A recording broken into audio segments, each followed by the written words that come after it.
Okay, we're going to look at elapsed time a second time, but instead of working forward to figure out a new time from, let's say 6 o'clock, add an hour to make it 7 o'clock, we're going to take away time to figure out like a starting time somewhere maybe when I left a destination. So right now we're at 5:45. Let's say that's the time that I arrived at home. Let's say there's some traffic and it took Mr. Parker an hour and a half to get home.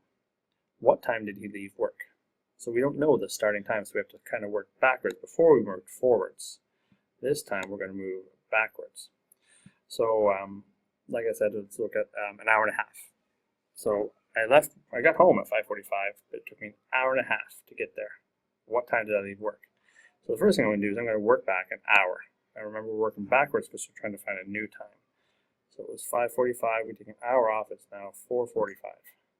I said an hour and a half, so we need to find that half hour now.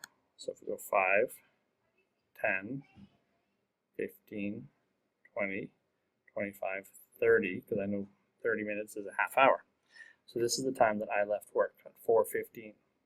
So I worked backwards because I knew my finishing time, but I didn't know my starting time for my destination.